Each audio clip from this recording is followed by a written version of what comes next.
I came from a fairly conservative Christian family and background. I was born in the Ozarks, in the Bible Belt. There are plenty of churches and plenty of liquor stores, both in abundance, where I'm from. And conservative Christianity is the theme of the area. That was my spiritual framework growing up. And that was basically the limitations of my belief systems up through my teenage years.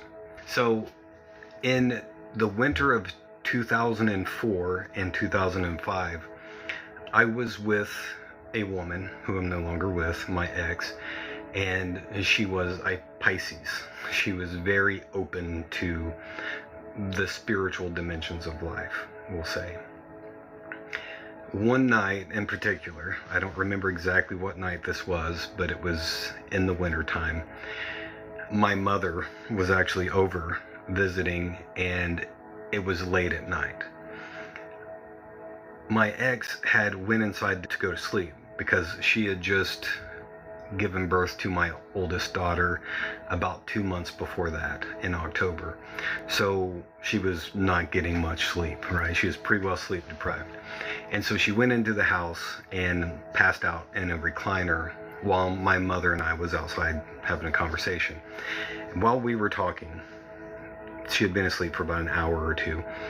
She walked up, my ex did, and stood between my mother and I, and was kind of rocking back and forth a little bit, and she had her eyes closed. And she mumbled something a little bit, and immediately I was like, oh, okay, she's sleepwalking. This is weird. I've never seen her do this. So I shook her a little bit and said, why don't you go lay down? You're obviously really tired. And she began telling me about what I thought was a dream that she had had. And as soon as she started to explain it, she got to a point where she got so overwhelmed with emotions, so upset she could not talk any longer. She was basically hysterical with emotion, and she would not go back in the house. She had to immediately leave the house. She was so upset. I think at that point she didn't know what in the heck it was, but she just wanted to get away, right? And so we loaded up my daughter and we drove to Missouri to go spend the night at my mom's house so that my ex would be more comfortable. Hours later, I got her calmed down enough to tell me what she had seen. And she said that it was a vision from a long time ago, that everyone was in this village and soldiers came into this village, and they started taking all of the young children away from the mothers, and they killed all of the children. Forgive me for the imagery, but I don't want to leave out any details here. They stacked the bodies of these children onto funeral pyres and lit them all on fire. As she was explaining this all to me, it's like she was drawn back to that moment once she got to that point of telling me about the smell. It sucked her back, and she got beyond upset, unlike anything I've ever seen any human being be. And at this point, I was shaken. Because I've never seen anything like this in my life. And we no longer talked about it. At that point, I wasn't sure what in the world was going on, but now I am 100% convinced that she experienced, not just remembered or recalled, but physically experienced a past life memory. And there are a small percentage of the population that hypnotists call somnambulist, and that's what happens when they relive. They physically relive past life memories. And that's what my mother and I witnessed my ex do that night. The next night, we were still at my mother's house in southern Missouri. And it was late at night again, and my ex wanted to go to sleep, but she was afraid that she wouldn't be able to sleep because she was still very shaken. My mother gave her a muscle relaxer, and she went inside and was quickly asleep. a couple of hours later, I went in to lay next to her on the bed and started to go to sleep myself. And then I noticed that my ex was moving around in the bed, and she started speaking a foreign language. And I thought again, okay, maybe she's just talking in her sleep. This is kind of odd. And then the foreign language became a broken form of English, like somebody who speaks English as a second or third language. She sat up with her eyes closed and started talking to me and called me Maggie over and over again. She always referred to me as Maggie. And she told me that she had been sent to me by King Solomon. So she's telling me that King Solomon sent her to me and refers to me as Maggie over and over again. Finally, I was like, what is that? What does Maggie mean? And she said, it is who you are. It is in your blood. It means God's warrior. And she told me that she was sent to help me because I needed to become a master. Why? I asked why. And the answer was, you must save as many of God's people as you can. And the next natural question was, save from what? And she leaned up the whole time with her eyes closed. She never once opened her eyes, but she kind of reached up and put her hands beside on my temples like she was trying to show me. And I braced myself because this was a very spiritual experience. Words do not do this justice. I felt as if I was in the presence of something higher than myself whenever these things were unfolding. As she put her hands on my temples and I braced myself for this grand vision, nothing happened. And then she fell backwards and started experiencing this vision. I could tell that she was physically experiencing a vision. Her eyes were moving back and forth. She was obviously agitated a little bit. And then after a few minutes, she was obviously in distress and then pain. And then I started to get scared that something bad was happening to her, and I was afraid for her, so I woke her up. And my ex woke up and was no longer the higher self or whatever it was that was speaking through her. And she told me, after calming down, because she was very, very shaken. She was shaking physically and bawling hysterically. She grabbed her throat, said her throat burned and her lungs hurt. And I asked her to tell me what had happened, what she had seen. And she told me she was with a large group of people and that everyone was walking. There was no vehicles anywhere to be seen being driven. Everyone was on foot walking, large group. And they were walking between 4 stone towers. And all of a sudden, there was a massive explosion that she struggled to put words to. But she said that this explosion was so big, so powerful, it knocked everyone from their feet, sending people flying through the air, and all of the buildings collapsed. People grabbed their throats and started coughing up blood, and a lot of people died.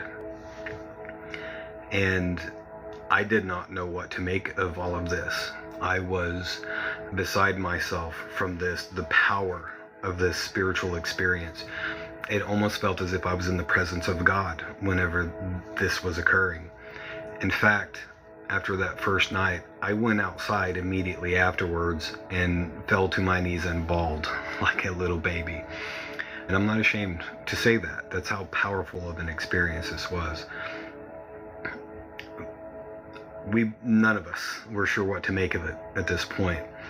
And then the next night, the same things happened all over again. Started the same way. My ex was asleep before me. I went in to lay down next to her. She started moving around quite a bit. She started speaking a foreign language for a few moments, and then that slowly evolved into a broken English where I could understand what she was saying, but with certain words she had to search and find the right words to explain what she was trying to say. And immediately after she sat up with her eyes closed again and started talking to me, I asked her about the vision, and I asked her what it was that she had seen.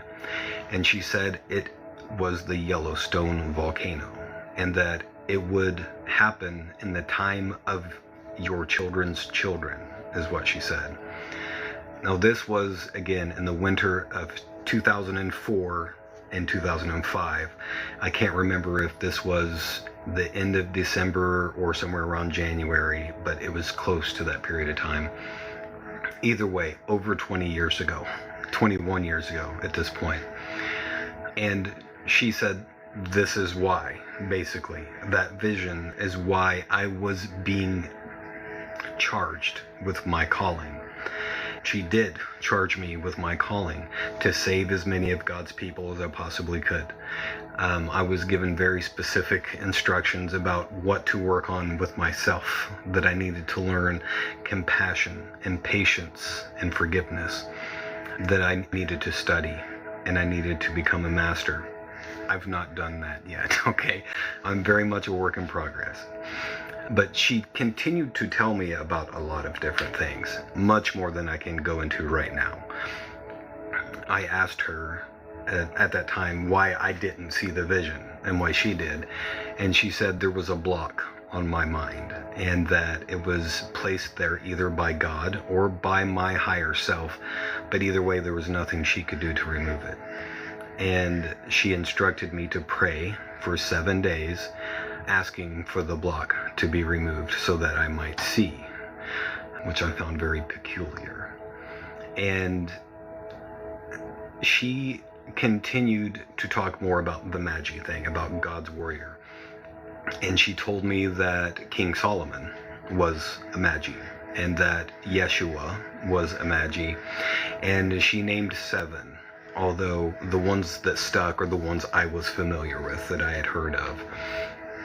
And she told me that, I asked if I had known Yeshua, and she laughed almost hysterically at me, and then had this timeless smile, like, oh, you poor child, you don't know. And she said yes, that we were companions in a past lifetime. And she asked me if I remembered that Jesus was touched by the sun, was the exact phrase she said. I remember how peculiar that was.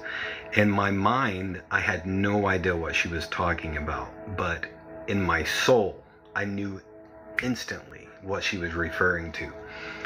And it took me back to a memory from my childhood, from whenever I was 13 years old. A memory I had never told a living soul about, and I had in fact forgotten all about it. And the memory was this. I was 13 years old. I was in foster care at the time, and I was laying in bed in this foster home, hovering somewhere in an in-between state of not fully asleep and not fully awake, but I was right there. And I became aware of a presence at the foot of my bed. I don't remember getting up and walking over there. I just remember suddenly I was standing toe-to-toe with this being that my mind did not recognize consciously, but my soul did. And as soon as our eyes met, I was washed away in a torrent of emotion. I really struggled to find the words to explain that feeling. It was like every raw emotion I had ever experienced in my entire life, all at once, like a fire hose had been turned on in my face. It was grief and sadness and joy and bliss, and it was just overwhelming. And I immediately threw my face at his feet to try to get away from his gaze. And he was immediately annoyed that I had done so and told me simply, rise. And he told me, you can have anything that you want. All you must do is believe. And without a hesitation, without a thought, I blurted out, well, I've always wanted to fly. And then we leapt out a window and flew around the world. I specifically remember flying between the pyramids of Egypt. And this was not a dream. This was, I think, an astral experience. It was a very powerful astral experience. The moment that my eyes met his, I knew I stood before the Master. I stood before Yeshua. Now here's the part I'm going to share with you, and this really should be irrelevant, but I'm going to say it anyway because this is an important detail for me. My consciousness did not recognize him because he did not fit the image that had been burned into my waking consciousness by mainstream Christian standards. He was not a blonde-haired, blue-eyed white boy in the way he appeared to me. In fact, he was quite dark-skinned. You could almost say black, and his head was shaven. That's the point where I lose most people, and if that's the case, then so be it. I don't want to leave out a detail, and I certainly won't change a detail to make somebody more comfortable. This was how he appeared to me. And so whenever my ex in spirit said, do you remember that he was touched by the sun? That triggered this memory to come back because I remembered his dark skin, and I remember my waking consciousness struggling with that, but there was an instant soul level recognition when our eyes met to where I had to throw my face at his feet. That little bit of detail will come into the story later. These experiences didn't happen once or twice with my ex, who I believe was channeling her higher self. It happened for the first couple of weeks every single night. And then after that, it happened more sporadically, but spanning almost a 2-year period, these conversations happened. She told me about my past lives, our past lives together, told me about the future and about my calling. And one of the things that, this is a small little ancillary detail, but I want to share this with you.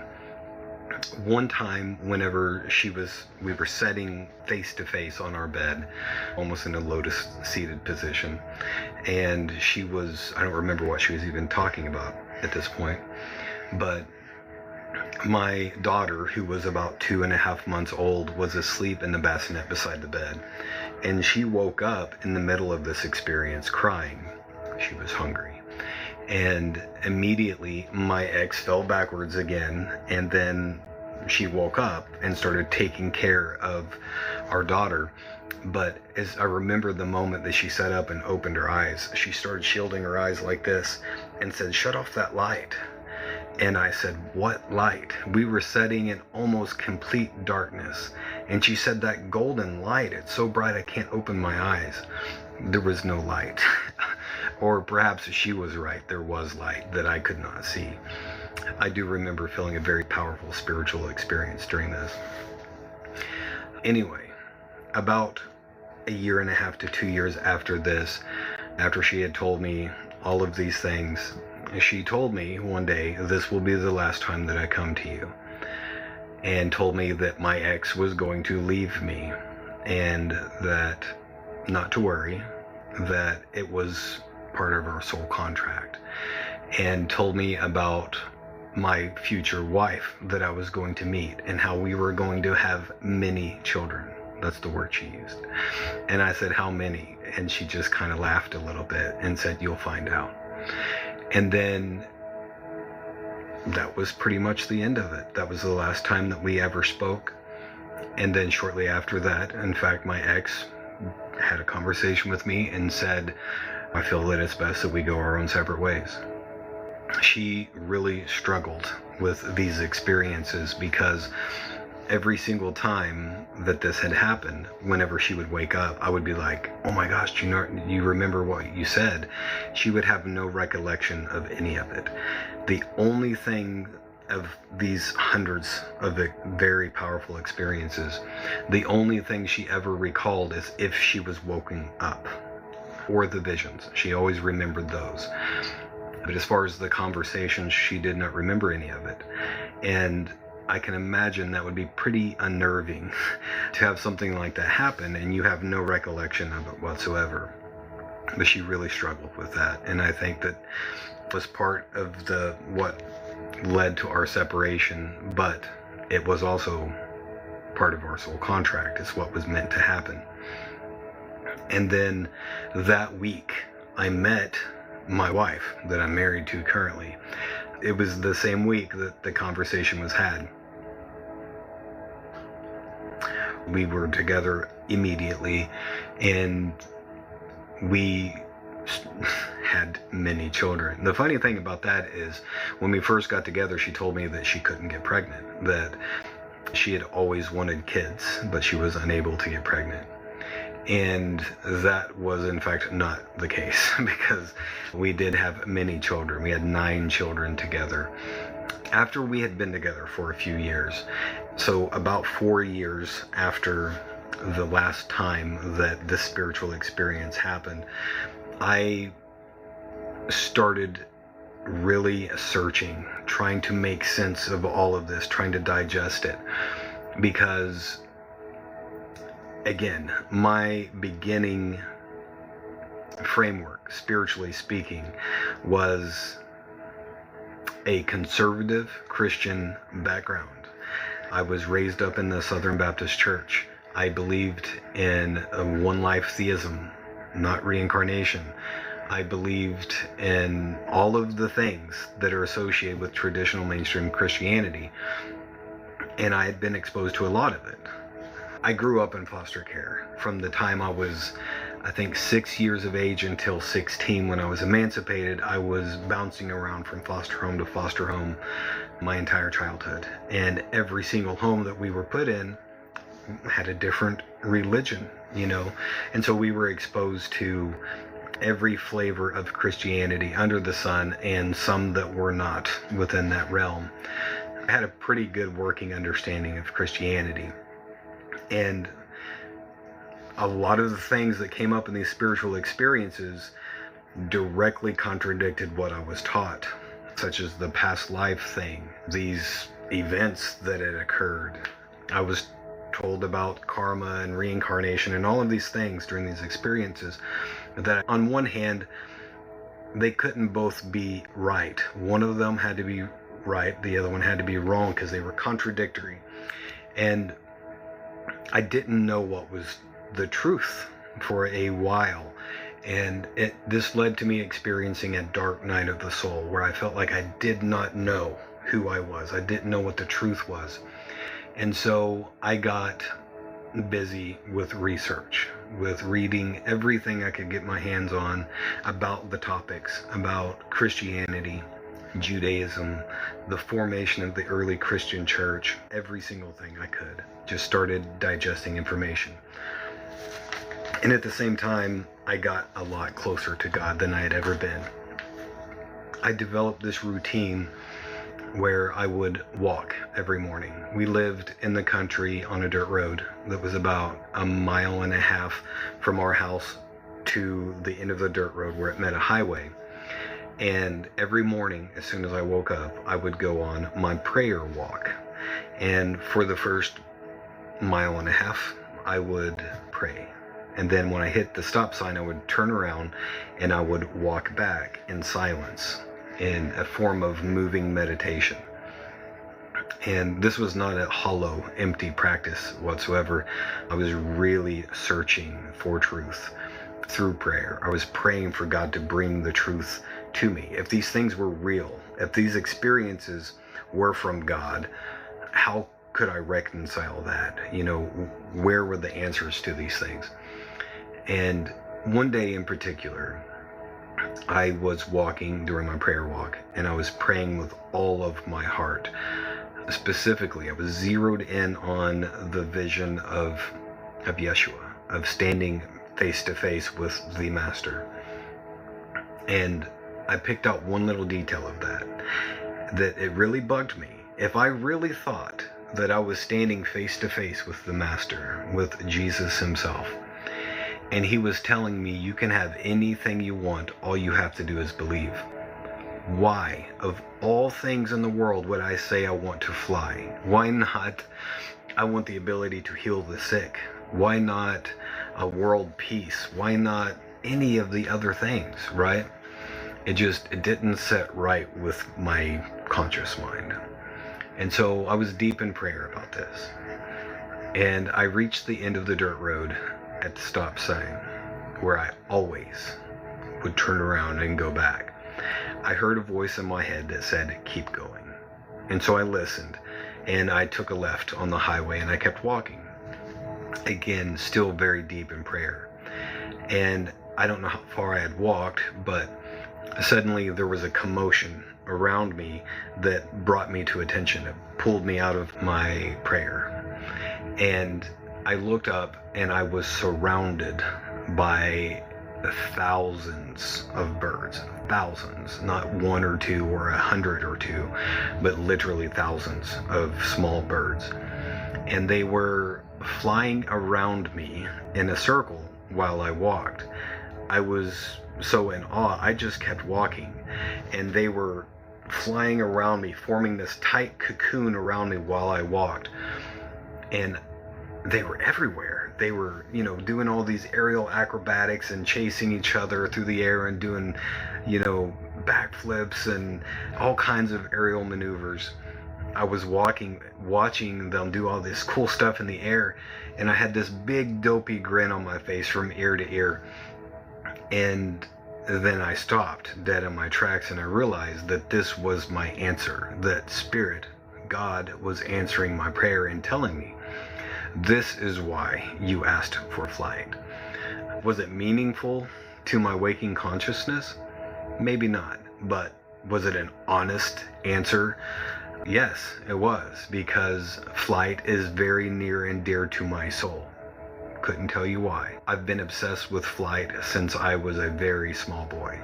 I studied the Wright brothers and the invention of flight whenever I was probably 7 or 8 years old. It's been with me my entire life. I've just always been very fascinated by it. It brings my soul joy. That's why I asked for that. And so that was really my first real, what I would call, conversation with God.